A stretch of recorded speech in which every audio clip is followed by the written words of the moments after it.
There's a battle going on out there that will determine the fate of the universe. It's a battle between two great forces, one trying to pull the universe together and the other trying to push it apart. We travel to when time began to find the universe in a beach ball. Thanks for passing me the universe. We go down a mine to look for what's pulling the universe together. If you're an astronomer and someone says you don't know what 2/3 of the universe is made from, that irritates you.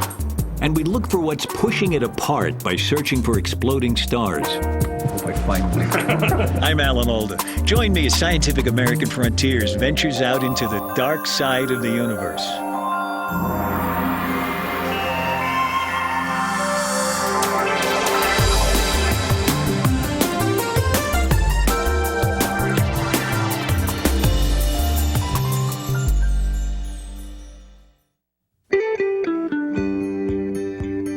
This program was made possible by the National Science Foundation, America's investment in the future.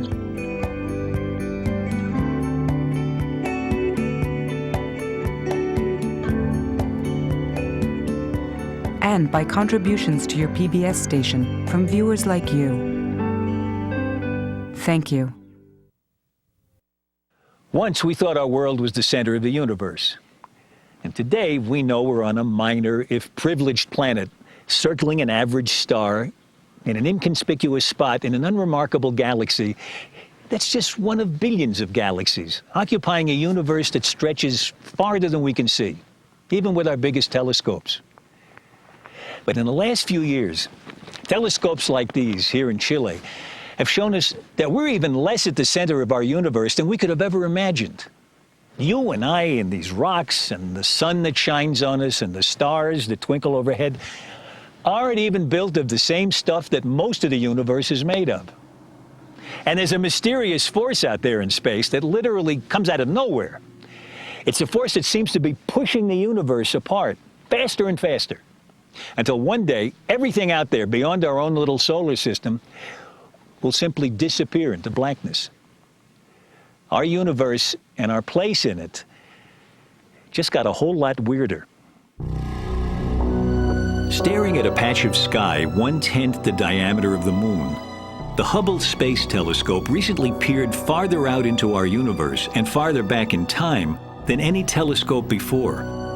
For 1,000,000 seconds it gazed, gathering light from 10,000 galaxies.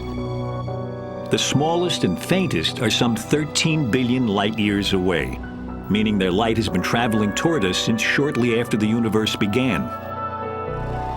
What gave birth to these first galaxies is one of the great mysteries of our cosmos. But astronomers now suspect that matter we can see in the universe, including ourselves, resulted from a titanic struggle between a form of matter we can't see, dark matter, and a force, dark energy, that we've only recently detected. Together, dark matter and dark energy rule our universe. And we're here to wonder about them only because in their battle for domination, which has gone on for most of eternity, neither has triumphed. 2, 1, main engine start, and liftoff of the Delta II rocket with the MAP spacecraft, exploring the past and future of our universe. This was the launch on June 30th, 2001, of a spacecraft able to look even farther back in time than the Hubble. Called WMAP, its mission was to capture the very first light of the universe. That light has been traveling toward our own little corner of the cosmos ever since it was released from what most astronomers now agree was the origin of everything we can see. Planets, stars, galaxies like our own Milky Way, and the billions of other galaxies that have been expanding outward since the beginning. That beginning was the Big Bang, a ripping open of space and time, inflating in an instant to become an unimaginably hot cauldron of energy and matter. It was light escaping from that cauldron that WMAP was sent to measure. Light now reduced by its journey through eternity to a faint afterglow called the cosmic microwave background radiation. What the satellite saw has been mapped onto something I can comfortably get my hands around, if not yet quite my head. This device, this satellite, is picking up this cosmic background microwave radiation from way back in time. Right. Right? From the beginning of the universe. It's actually a direct picture of what the universe used to be like because it took that light all that time to get from there to the satellite. Okay, here's the you have to help me visualize this. Okay. A lot of us, when we first hear about the Big Bang, think of it like an explosion happening in a point in space and moving out. And then somewhere we're in that or something. And a lot of us think when we look back in time, we want to look back to that point. But on the contrary, when you look back in time, you're looking in every direction. You're looking all over some shell. Exactly. And everywhere you look, it's as far back as you can go. How could that be? Can you explain that? Can you give me an image that helps me grasp that? You're trying to think of an explosion that Yeah, I happened know, in one I know. place. Yeah. And instead, the universe was... Today, it doesn't have any particular center, and it never did. Everywhere you would have gone, it would have been expanding. Yeah. I like to think of baking a loaf with little raisins in it, and when the bread rises, all the raisins are moving away from all the other raisins. No raisin can really claim that it's in the center of this expansion any more than any other, right? And this is the same way we need to think of our space. I know, but here's the problem. Every time one of those raisins wants to look at another raisin, Yeah, it feels. it can look all the way across the loaf to a raisin on the other side, but if it looks in the other direction, it sees the baking tin. That's a little bit different. That's because the bread is finite, and we live in maybe in an infinite space. If you live in an infinite loaf of bread, there's nothing you can do to tell the difference. The picture of an explosion and a ball of stuff is, I agree that that's what many people think of, but that's just wrong. It's not what the Big Bang Theory is all about. What the Big Bang Theory is all about is space itself. Think of it as being stretchy, and it's just constantly stretching, and it's stretching between every object everywhere, so that everything is getting farther away from everything else. And no matter where you are and you look out, you see a glow left from the So it initial Big Bang. it needs to be called the Big Taffy Pull. Well, that would be a better name. Almost anything would be a better name. The infinite, then. The infinite taffy pull. Yes. Okay, well, I think you're getting me closer. All right. Okay. Show me what the implications of this mapping are.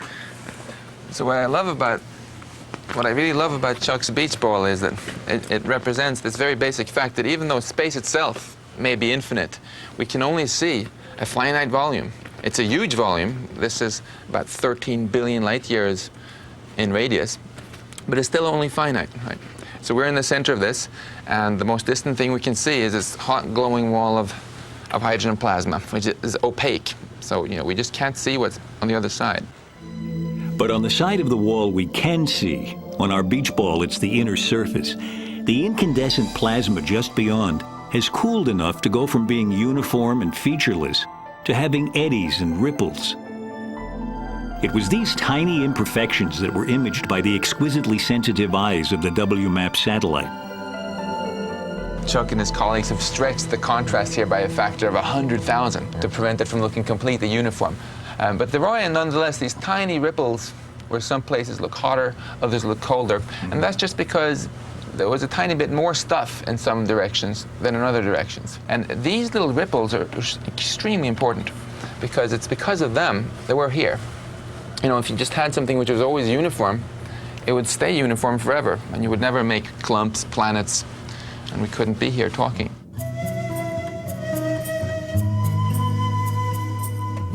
To find out more about how those faint early ripples left over from the Big Bang became our universe, we've come here to the foothills of the Andes in Chile.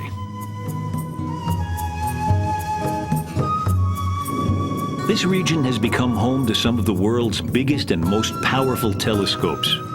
Lured here by clear skies and a smooth flow of air off the Pacific Ocean that reduces atmospheric turbulence, making for what astronomers call superb seeing. This is the site of one such observatory, Las Campanas, run by the Carnegie Institution of Washington, and the principal research site of an old friend of Frontier's, Alan Dressler. Well, welcome to Las Campanas Observatory, Magellan telescopes.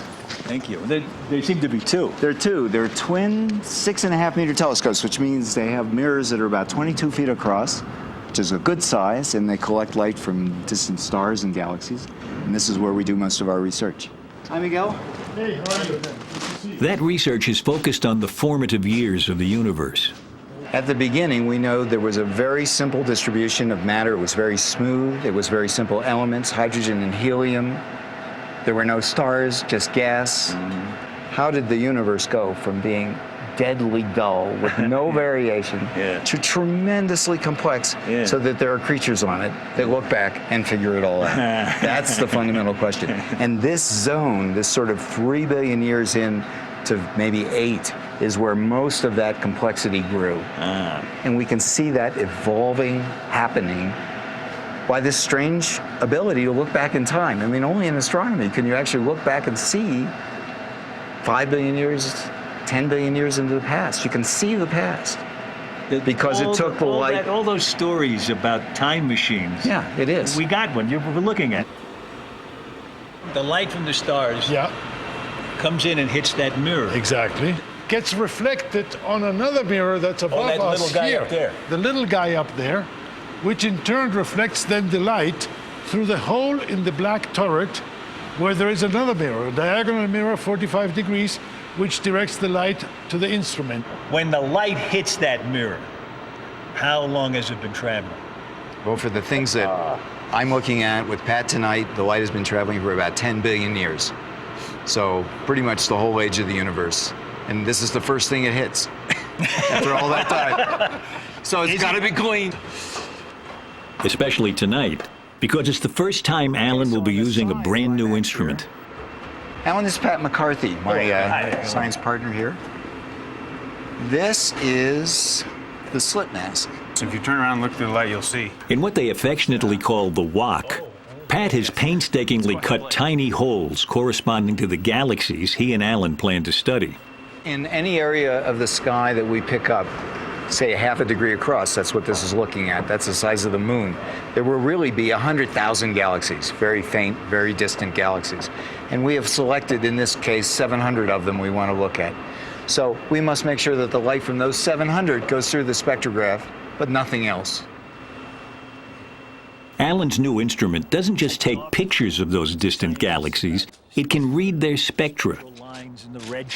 In fact, nearly everything we know about stars and galaxies comes from analyzing their light with the aid of a prism, or more commonly, a device called a diffraction grating. When sunlight or any light strikes this, it's spread by color into its component colors. You can say how much red light, how much green light, how much blue light tells you something about the temperature of the sun. And the sun is a star at 5,000 degrees temperature, produces a lot of yellow light. And so the middle of this spectrum and the most intense part is yellow-green. And then we can see almost with our bare eyes. We see red stars and bluer kind of stars. That has to do with the temperature of the star, basically. Here, for example, in one of the first images taken with Alan Dressler's new camera, both red stars and blue stars are visible in a galaxy nearby. But in the spectrographs that astronomers use, the colors of a star can be analyzed in much finer detail than is visible in a rainbow. There are lines at precise locations across the spectrum that reveal what a star is made of, as well as its temperature and its size. The reason that's important is different stars of different size last, they live a different amount of time. The sun will last for 10 billion years. It's halfway through its lifetime. A star much more massive than the sun might only live for 1 billion years. So if we find those, we know that those are young stars. They cannot be any older than 1 billion years old because they would already be gone. So when I look across our galaxy, I could do them one by one. I could tell you what each individual star is like. I could see a star like the sun all the way across our galaxy. And if I put together the light from billions of stars, I could see them all the way across the universe. And in that information is the rate at which new stars are being born in that galaxy. 3 billion years ago, 5 billion years ago, 7 billion years ago. So I begin to build up a picture of how rapidly were galaxies turning their gas into stars over their lifetimes. A complete construction project. At twilight, the Magellan Telescope's dome is opened. We need to rotate 0.335 degrees. Plus 0.335. Trace, trace, trace, cinco. So how many galaxies are going to have their spectra taken? We're going to take spectra of 700 galaxies tonight. 700. Yeah, that's probably as many as ever been done. You got to remember to put in the walk, because that's a big mistake. If you don't do that, you really blown it.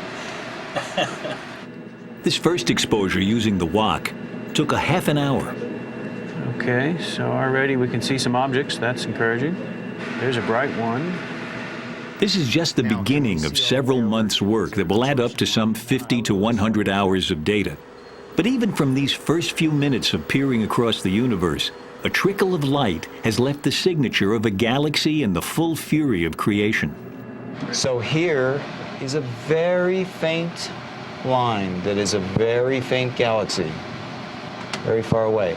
And here at this one color, that represents probably 100 photons of light coming from a place where 1 million hot young stars have formed in that galaxy 10 billion years ago. So it's 10 billion years ago, and all that made it to us tonight were 100 photons. That's right. So this is the first scientific run you've done, huh? Yes. New instrument. How do you feel? Is it a good start? It's a good start. I wish we'd seen a lot in the first exposure, but you have to have a lot of patience if you're going to do something really hard. But it works. The instrument works. It's producing spectra. You've been working on this instrument for how long now? 6 years. 6 years. It took a long time to build, but now it's going to pay off for us. That payoff will help illuminate one of the universe's darkest secrets. How those early ripples left from the Big Bang became the seeds of the stars. A vital clue to that mystery was discovered because a little girl loved watching the movement of the stars in the night sky outside her bedroom window. That story next.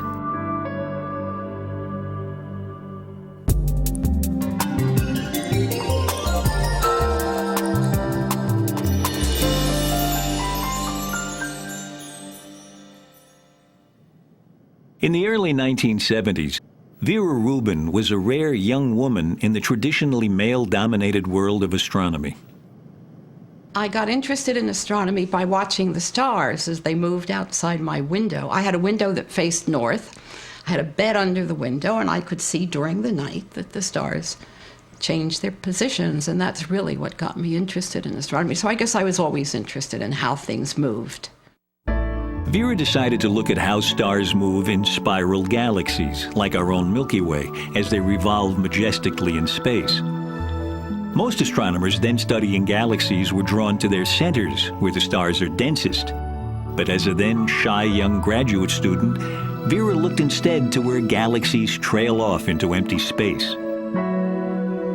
I had children, and I didn't want to compete with what other people were doing, so I decided to study the outsides of galaxies. What she discovered there was revolutionary in both senses.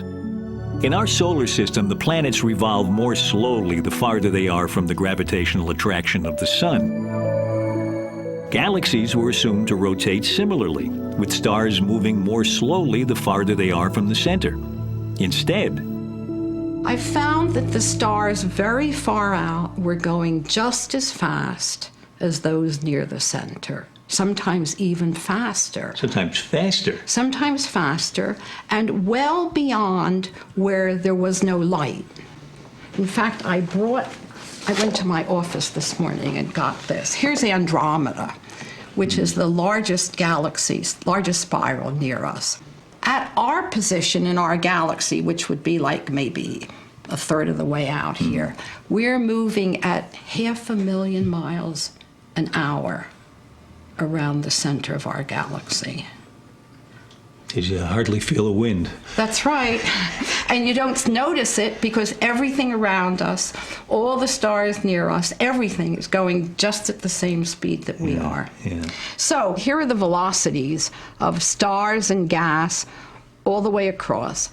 Newton's laws, because this is where the luminosity is, would predict that the velocities rise and then fall rapidly, so that by the time you get out to what looks like the edge of the galaxy, the stars would be moving almost negligibly, very, very slowly. So what you see instead is they're moving very, very fast, all the way out there. So when you got that information, then what did you think you were wrong, or did you? No. You knew you were right. I never thought I was. You never thought you were wrong. I never thought. No, I had some crazy ideas, and then it shortly settled that what would have to be was matter that isn't luminous, that you don't see. The galaxy has to extend that far out. There has to be something. There has to be matter that's gravitationally accelerating the little bit of gas that we could see. There had been hints of invisible matter in the universe before, but Vera Rubin's startling discovery confirmed it. Her observations implied, in fact, that galaxies are embedded in immense halos of dark matter, invisible to our telescopes, and yet making up most of the actual mass of each galaxy, including our own. The whole concept of dark matter is enormous. It means that when you're looking at the sky, you're only looking at a few percent of the universe, that most of the universe is invisible. To look into one of the possible sources of this invisible dark matter, we've come to California and the first mountaintop observatory ever built, the Lick Observatory, dating back to 1888. The founder is buried at the base of the telescope. Yeah. James Lick is buried at the base of the pier here. Does anybody ever think about that when you're in there? I used to think about it when I was observing at the 40-inch down the end of the hall, and in the middle of the night, the wind would come, whirring through the hall, and you'd hear the clanking of the old heaters, and yeah, I was pretty sure he was coming down to visit me. The original telescope here is still used to look at planets in our own solar system. We can open up the telescope and work. But Deborah Fisher is hunting for planets well beyond its range. In fact, for planets around other stars. So this is the little collecting mirror that we're going to use tonight. The starlight will come down and hit the mirror and is reflected up through that trough, slides up there, and goes through that hole in the side of the dome. Looks like fun, right? We want our photons to have fun. So the light that we saw, the light path outside. I love these little mechanical things. That's right. It's like something from Jules Verne. Exactly. But the magic part of our whole project really is this iodine cell. And now as the starlight passes through this cell, the iodine is absorbing starlight at particular wavelengths. And so finally, in the spectrum of the star, etched into the spectrum, we have a forest of iodine lines, thousands of them. And so it's essentially like a grid on our spectrum. Deborah is looking for tiny telltale shifts of a star's signature spectrum against that fixed grid of iodine lines. A shift that betrays a star's moving toward and away from us due to a planet's tugging at it. This backward and forward wobble also reveals the planet's size in orbit. The bigger the wobble of the star, the more it's doing that, the bigger the planet is going around it, and the faster it wobbles, the closer it is. That's exactly right. Yeah. Okay. So in that way, you can really tell us what's there. That's right. Deborah and her colleagues have found some 70 of the over 100 planets so far discovered orbiting other suns. Most of these planets are huge and orbiting fast, making their detection easier. Deborah's team's most dramatic discovery attracted the attention of a 4th grade class in Moscow, Idaho. And when we found this system, this first star with 3 planets, they sent me a letter, Dear Dr. Fisher, we've been reading about this discovery in the newspaper, and we're doing, scale models of the solar system with paper plates, but we wondered, if you'd named the planets yet, because if you haven't, we have a suggestion. And so they said the planet that's 4 times the mass of Jupiter should be called Forpiter. and the one that's 2 times the mass of Jupiter should be called Tupiter, of course. And then the little one that just orbits every 4 days should be Dinky. So. The star that Deborah's observing tonight, she's already looked at some 200 times. And while it used to be thought an unlikely candidate to have a planet, she's now picking up the faint trace of a wobble. Planets are thought to form from disks of dust and gas that surround the sun. And it could be that many of the billions of stars out there have planets so far undetected. The fact that you're looking for planets that so far haven't been seen, mostly, is that some of the missing matter, or what? That's a good question, and that's one of the early hypotheses, was that maybe the dark matter is just planets. After all, we now believe that planets, when they form, some of the planets fall inward, but others are ejected from their solar systems. And the best way to get a handle, sort of a back-of-the-envelope calculation, is to look at stars that are forming, being born out of molecular clouds, and to imagine that all of the material in these typical disks around the stars is ejected. Let's just take that as an approximation. And then, would that be enough to make up all of the missing mass? And the answer is no, that the calculation has been done, and that it probably isn't, it's orders of magnitude too low to account for the missing matter.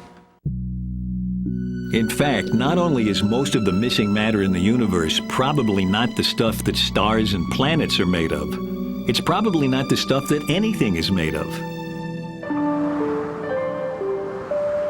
Here on the Yorkshire coast of northern England, the search for dark matter has gone underground.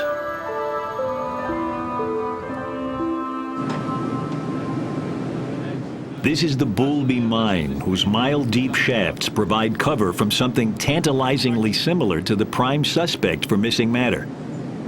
And if you're standing on the surface of the Earth and you put your hand out, you get hit. 1 cosmic ray a second goes through your hand. And that would spoil the detector signal that we're looking for. So we go deep underground, and then the large amount of rock between us and the surface shields us from the cosmic rays. So when we're down in our labs, rather than 1 a second going through your hand, it's 1 a week. But while cosmic rays are exotic, at least they're made from subatomic particles that science is familiar with. By contrast, the things Nigel Smith is trying to detect are bizarre even to physicists. Here, a mile down in a vein of rock salt mined to spread on the winter roads of northern England, he's in a race with some half-dozen groups set up in similar underground labs around the world to be the first to detect what are called, with tongue-in-cheek, WIMPs, for weakly interacting massive particles.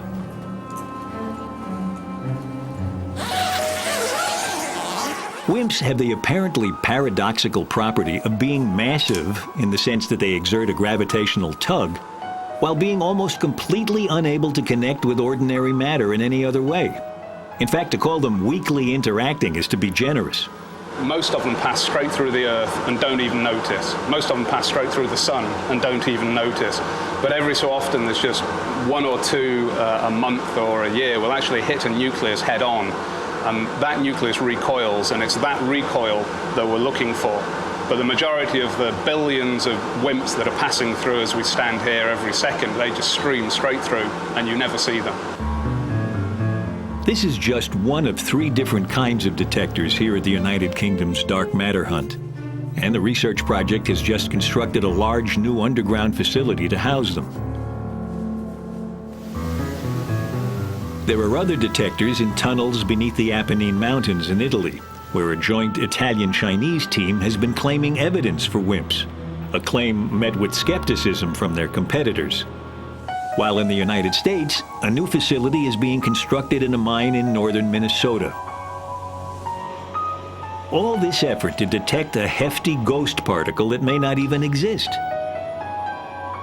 For those involved in the hunt, there's no doubt that it's worth it. It's a fantastic question. If you're an astronomer and someone says you don't know what 2/3 of the universe is made from, that irritates you, right? So you want to go out there, you want to find out what it is. And astronomers aren't the only ones in the hunt, which is why I find myself driving a golf cart through the longest building in the world, the Stanford Linear Accelerator in California. I'm following the track of a subatomic particle as it's accelerated during its 2-mile trip to a speed approaching the speed of light. Eventually, the beam of particles will be divided and spun around a couple of loops before crashing head-on into particles coming in the opposite direction and smashing into smithereens. We're visiting the collision point, appropriately, with both a particle physicist and an astronomer. The beam of particles will come down here and go through that pipe. And then you hope that an electron and a positron will meet, annihilate, and new particles will be born.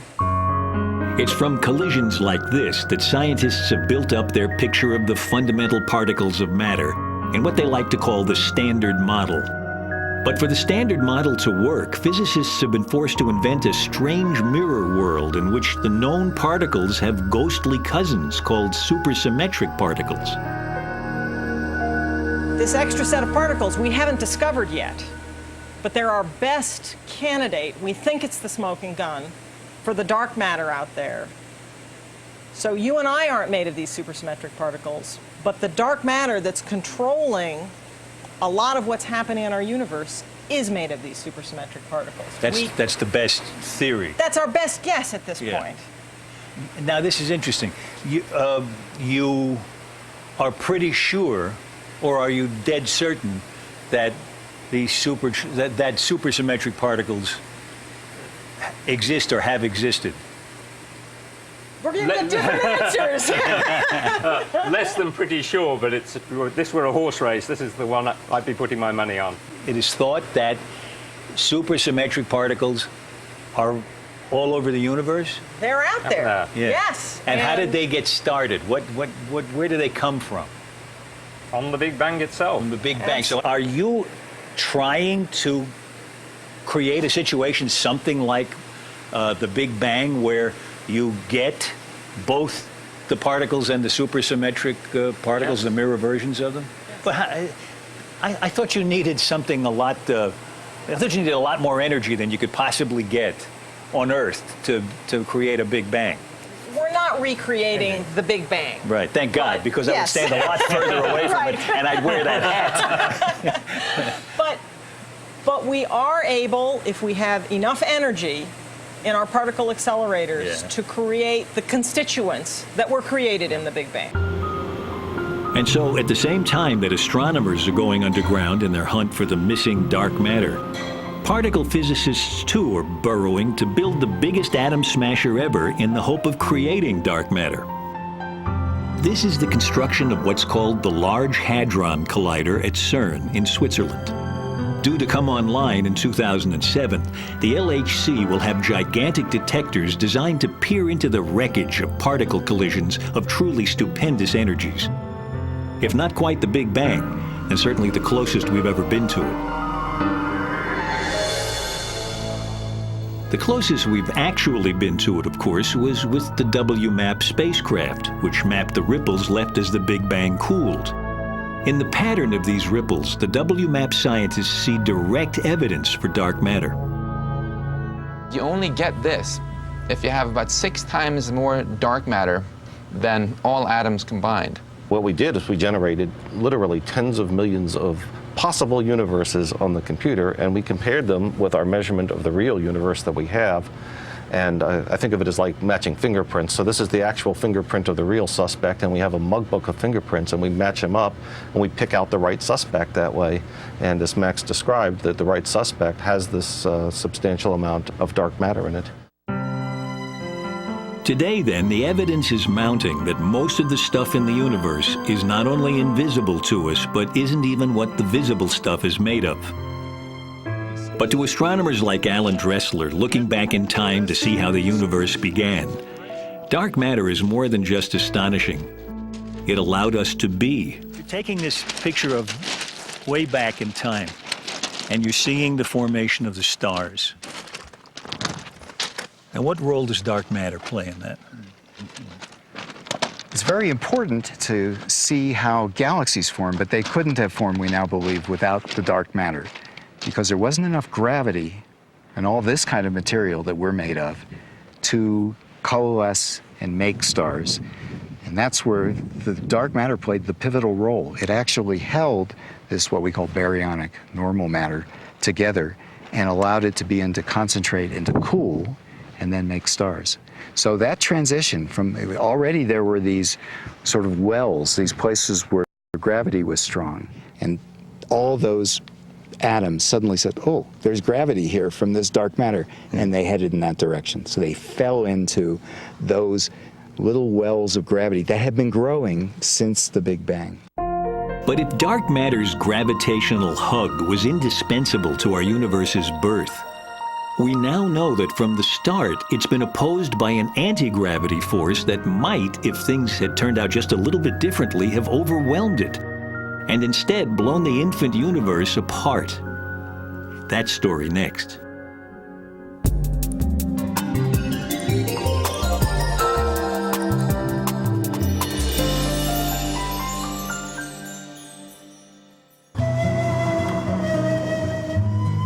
In the early 1990s, two groups of astronomers came up with a new idea for discovering the ultimate fate of the universe. Both groups, which were soon to become rivals, used several telescopes in their quest, including this one at Cerro Tololo in Chile. They've had their nights on the telescope, sometimes actually immediately after our nights, or in between our nights. So do you go around looking for scraps of paper the other one's left, or what? No, sometimes we look at, we try to figure out what they've observed, but usually it's a friendly rivalry. Both teams used the telescope to look for the same thing, the death of a star. But not just any stellar death. A particular kind caused when a companion star dumps material onto a so-called white dwarf until the white dwarf reaches a critical mass and explodes. This is called a Type 1a supernova. And the astronomers like it because all Type 1a supernovae are almost exactly alike. Identical flashbulbs popping off randomly all over the sky.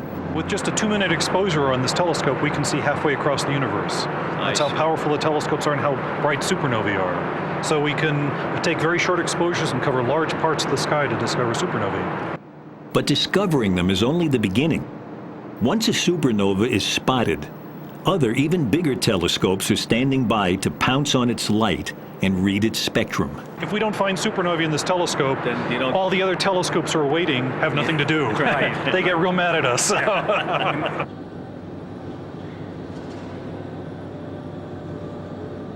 Is this the first time you're observing in this test?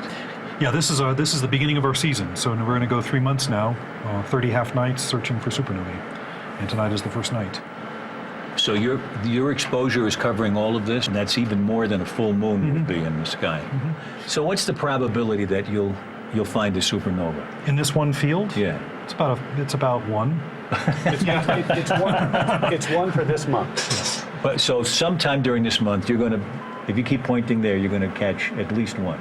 Right? Oh yes, yeah, definitely. Yeah. So now the telescope is slewing. So the stars are whipping by. Here's a cool image. This is the first image that came off tonight. And so you can see lots of galaxies, very faint galaxies, stars. Here's a very nice spiral galaxy here with disturbed arms. So you're going to observe, right? You mean more than I am now? Yes, right here. You want me to actually sit here? Yes. The end of science as we know it. All right. Okay. Well, let's see. I'll just hit a few keys here. Oh, no way. I just like to poke around. Yeah. That's how I learn. You know. What should I do first?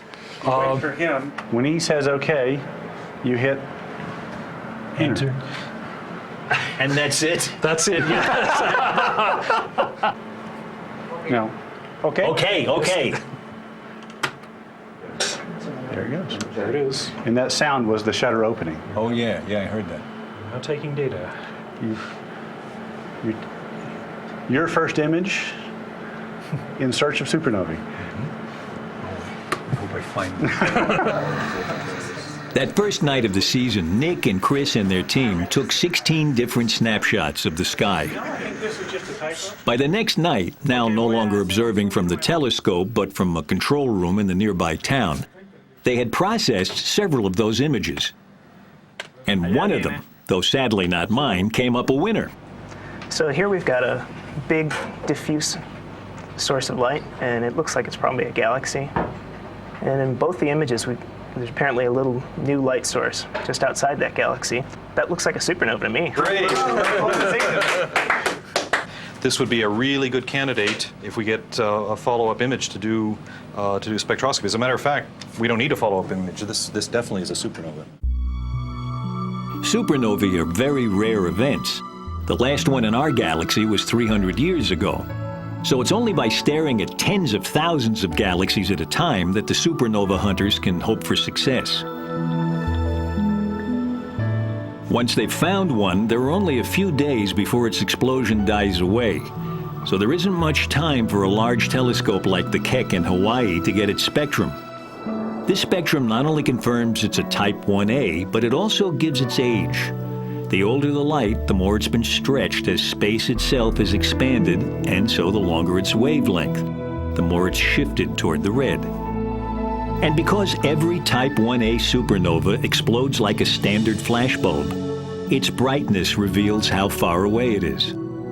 And this is why both rival teams of astronomers were hunting so eagerly for Type 1a supernovae. By finding supernovae of different ages and measuring their distance, both groups hope to find the answer to one of astronomy's great questions. What is the ultimate fate of the universe?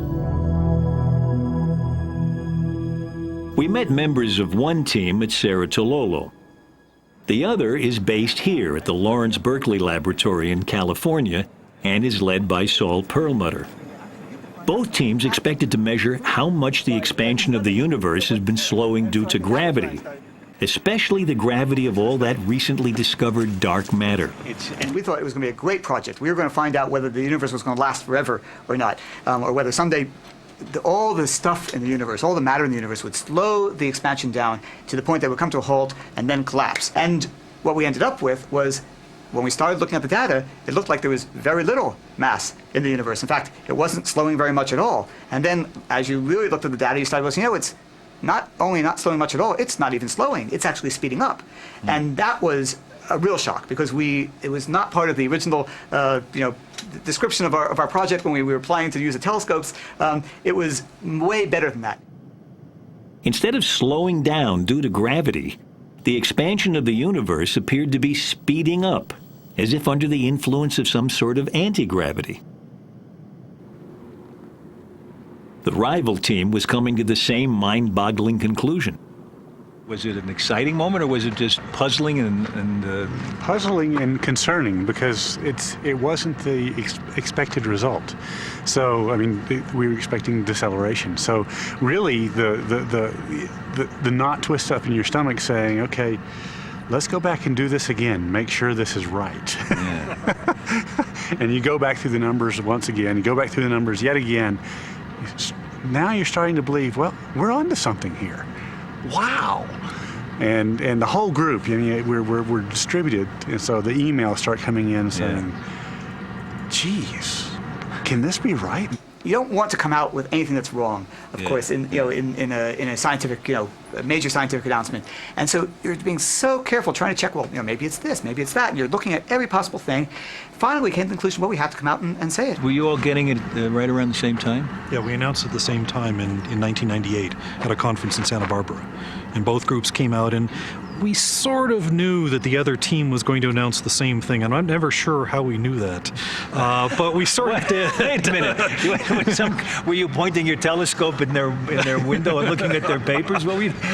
Us? No, we wouldn't do that. No. The fact that both teams got the same result, I think, gave people a lot of confidence that it wasn't just some mistake that somebody had made in their calculation, because they knew the two teams would have loved to have been able to get the right answer and show the other one what might have been wrong. I have done it.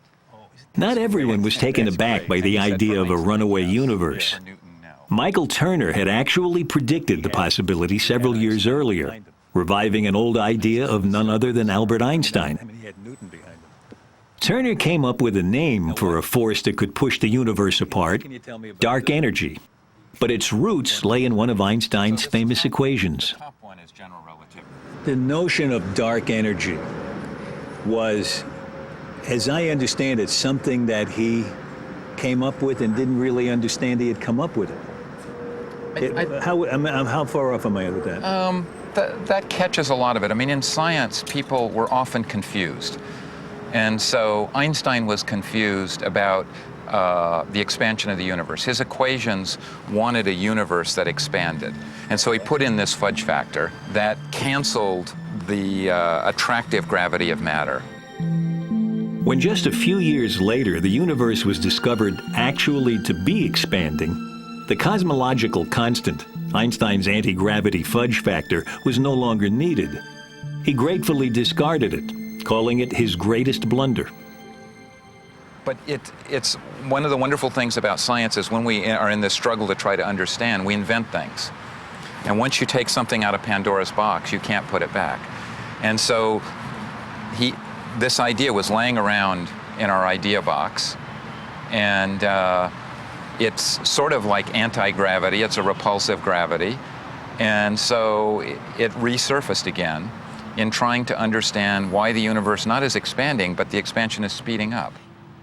How did you come up with the name dark energy?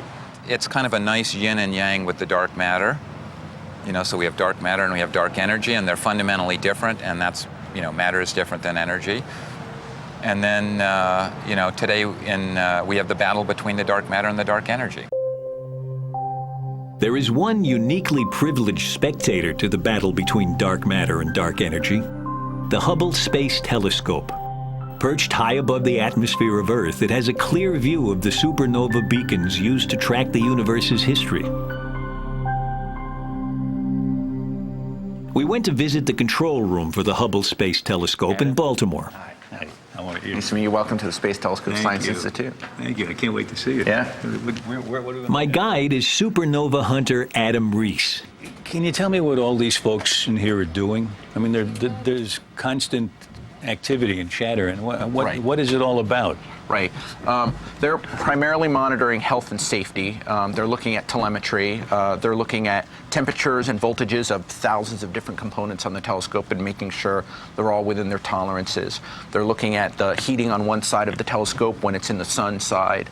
About once a week, we upload a whole week's worth of observations of what's supposed to be done that week to the telescope. And so if we find a supernova, for example, we usually have to find it by Tuesday, because Tuesday is the special day when they build the calendar for the next week. It's sort of funny. The light's been traveling for 11 billion years. It finally arrives, and it's got to arrive by Tuesday. In March 2002, the Space Shuttle Columbia, on what was to turn out to be its last completed mission, installed a new camera on the Hubble, the Advanced Camera for Surveys. This camera is much more sensitive to light, and it also has more area, so I have a better chance of finding a supernova every time I take an image in the sky. Adam's plan was to look back with the new camera to supernovae exploding when the universe was young. He found some half-dozen ranging in age back to 11 billion years ago. His hope was to find out if the universe has always been pushed apart by dark energy, or if it once had been reined in by the gravitational pull of dark matter. We have roughly... Adam Rees works closely with Mario Livio. Adam observes the universe. Mario comes up with theories about it. Basically, you have the universe behaving something like this. At first, it is expanding against gravity, so think of it as if it's held back by some sort of a spring. But it's getting bigger and bigger and bigger over millions, billions of years. That's right, that's right. And then at some point, it's... About 5 billion years ago, we think. It stops slowing down, and instead of collapsing, well, that's what we would expect it to do, get that big and then come back, right? Well, even if not come back, but at least go slower and slower and slower. Right. Instead, it suddenly starts going faster and faster and faster. And you found out when it started going faster and faster? That's right. We actually witnessed the transition from the more recent accelerated expansion to the earlier slowing expansion. This turning point in the history of the universe came at about 5 billion years ago, when dark matter began losing its gravitational pull against dark energy's inexorable push.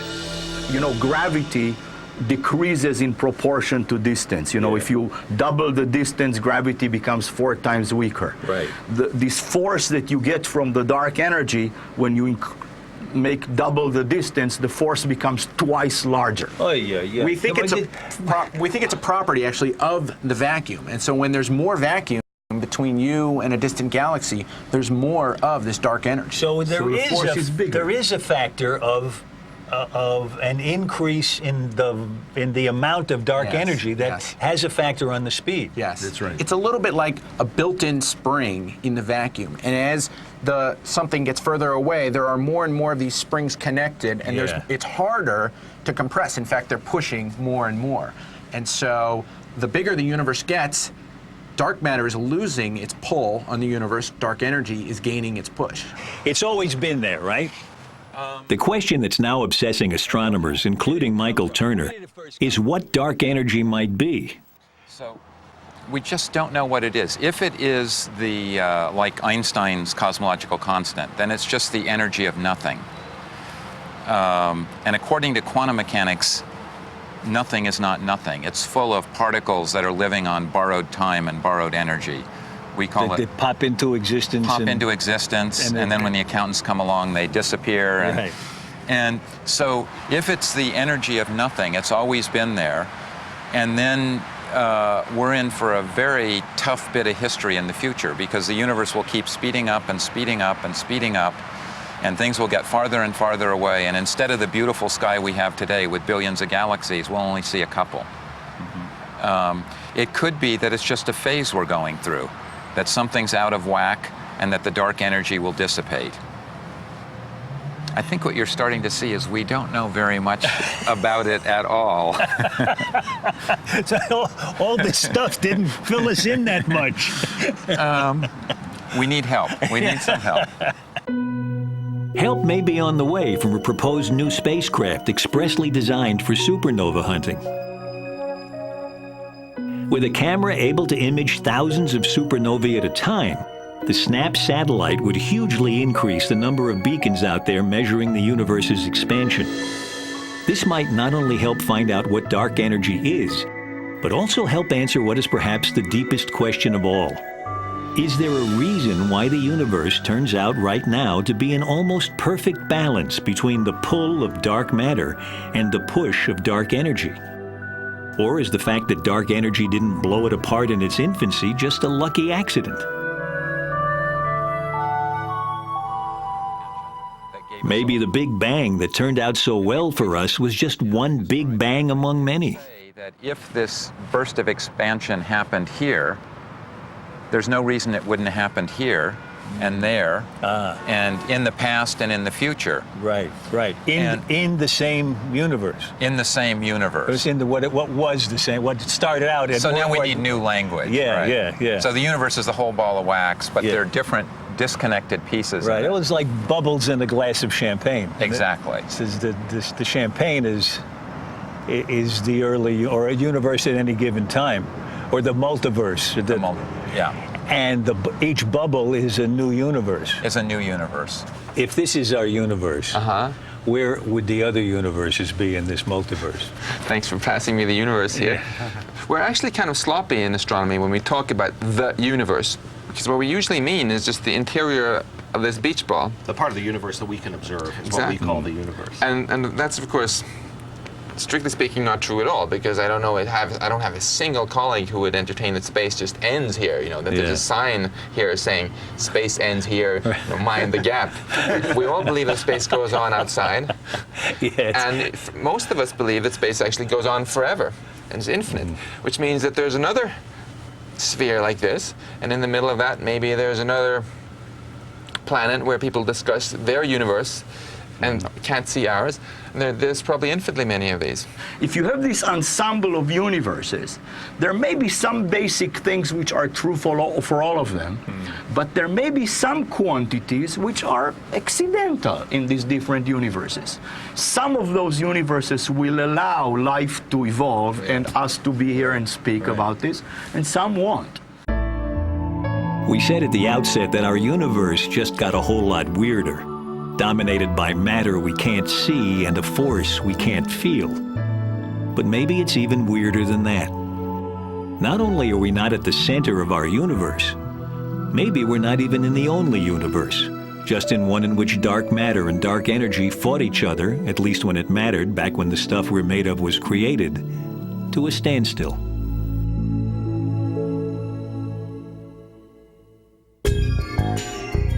Come visit us at PBS Online.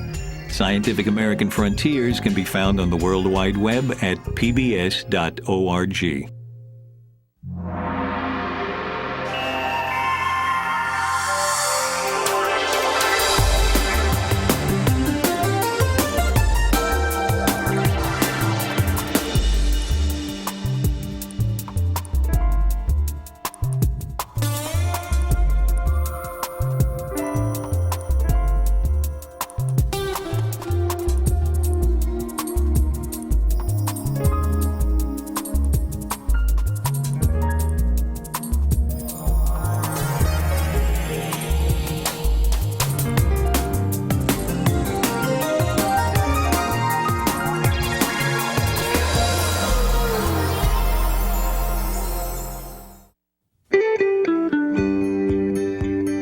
This program was made possible by the National Science Foundation, America's investment in the future.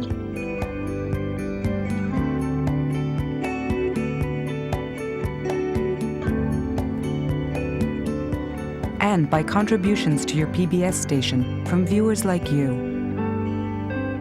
Thank you.